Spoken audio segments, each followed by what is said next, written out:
Hey, I'm Paul Sponcia. I'm the CEO of the IT company.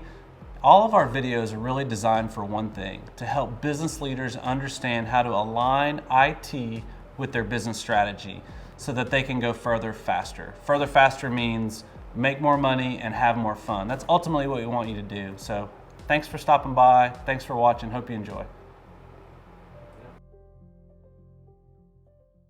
Hi everyone, I'm Macy Brink and I'm here with our CEO at the IT company, Paul Sponcia, and we wanted to talk to you a little bit about knowing when it's the right time to outsource your IT. And so I'm going to hand it over to Paul and let him share his insight and his experience in knowing the indicators to look for as a small business of knowing when it is the best time for you to begin outsourcing your IT. Yeah, great. Thank you, Macy. Yeah, typically, I've been doing this, since 1998, so a really long time. And there's really three things that I've kind of learned over that time of when you begin to recognize as a small business leader that you need to start thinking about outsourcing your IT. And I mean that kind of two categories on top of that. One category would be a company that is growing and emerging beyond like 10 or 15 users.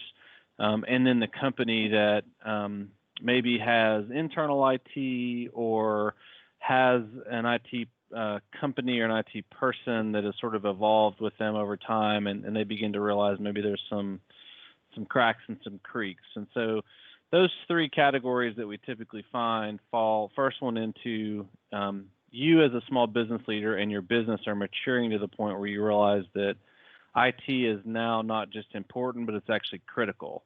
And I think even in 2000, here we sit in 2020, and we would think that IT is critical to everybody's business, and to some extent it is. But if you think about like taking your car in, they may have a laptop that they need to utilize to do diagnostics on your car, but technology as a whole is not critical typically for the mechanic to repair your car, versus other small businesses like doctor's offices or architectural firms or nonprofits that now have become to rely on IT. Like, it is a critical component.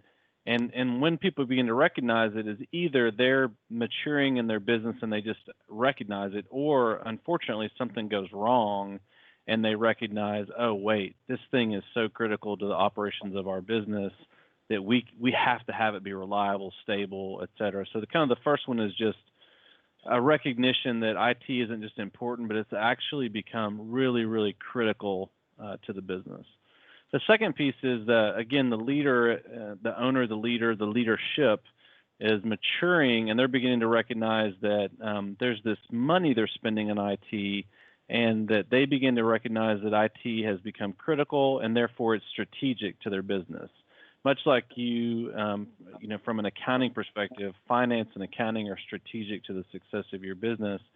You begin to realize that IT is not just this expense that I need to look to figure out how to get as cheap as I can, but it's strategic to the business, and I need to figure out how to get a return and have IT actually generate some results for me beyond just making sure that everything is stable. And that actually produces a return in itself. Ensuring that you have stable, secure, reliable, fast IT is something that is strategic and important to the business.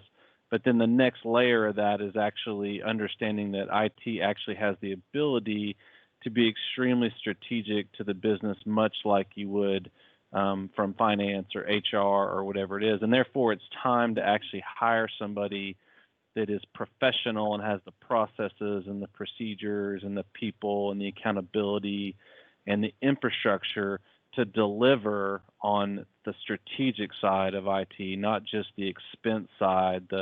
We kind of joke and say, and this is nothing critical or negative about the people that clean our office. We need our office cleaned, but cleaning our office is not strategic to the success of our business. It just isn't. But having a CFO in my business is critical. So as an example, we outsource our bookkeeping and our CFO work to Two Roads Accounting.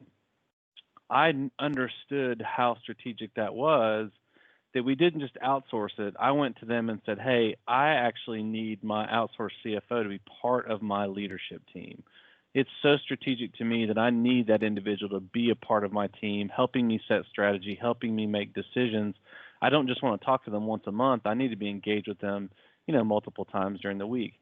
And I also understood that I had to make an investment to do that. I couldn't just expect to pay the same amount of money that I was paying to get more of their time and more of the investment from them. And so I understood that there's a strategic investment I need to make to get strategic value out of that relationship. And so that's what I would say, as the second piece that people are starting to recognize is that there's something important and critical about this. Therefore, it's strategic to my business. Therefore, I need to run this like a functional department and find somebody that's a professional that has the processes, the procedures, the infrastructure, the people, the accountability to do that. So those are the first two things. And the third one is, again, much like with me understanding the strategic value of an outsourced CFO being a part of my team, it's also understanding that there is a way for me to get a competitive advantage in this situation we're talking about is IT. So the business leaders are maturing, the leadership is maturing, the business is maturing. They understand it's critical. They understand it's just not this thing to beat the price down to get make it as cheap as possible. It's something that they have to, and I say that I'm not expecting people to throw money away, but it's making strategic investments in it. And now they understand that, wait a second, this can actually provide a competitive advantage to me over my competition. And that really comes down to aligning IT with the business's goals and objectives.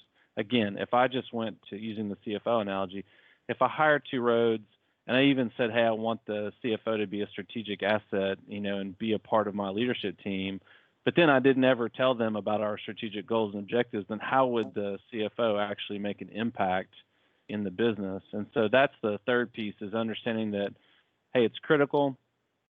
It's not just an expense, it's something I need to invest in, and therefore I need to make it a competitive advantage by articulating what my objectives are as an organization and as business, and understanding how IT can align with that objective to ensure that we have the best business outcomes. And understanding that, to understand that someone in a position like us, or even if you have internal IT, recognizing how the business operates and what the objectives are allows us or them to begin to recognize opportunities to make strategic investments. Hey, it's time to upgrade this. Did you know that there's this CRM product that can do this? From a medical practice, hey, we have other practices that are doing this, and it's made them more efficient and more effective. So really being able to work with whoever it is in IT to understand how IT can be competitive or make you more competitive by this idea of alignment. And I think that sometimes that word could get misused and improperly used. It's really just, if you're running a business and you have objectives and goals that you're trying to achieve, if you don't, it's sharing those with those folks to be able to align those things so that you can achieve those goals and go further faster. An easy analogy, I don't know many people know that Macy was a competitive dancer at UT, and it'd be like Macy going to, her freshman year and nobody asking her if she had any goals, and her I'm just here to dance, no, I want to be, we want to win a national championship, and I want to be by the time I'm a senior, I want to be the captain, or, whatever those things are.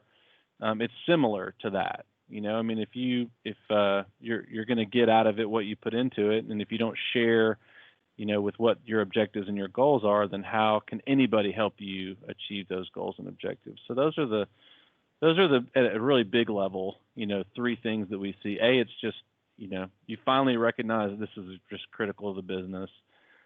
B is that you also realize that it's not just an expense, it's something strategic, therefore it's something you need to invest in.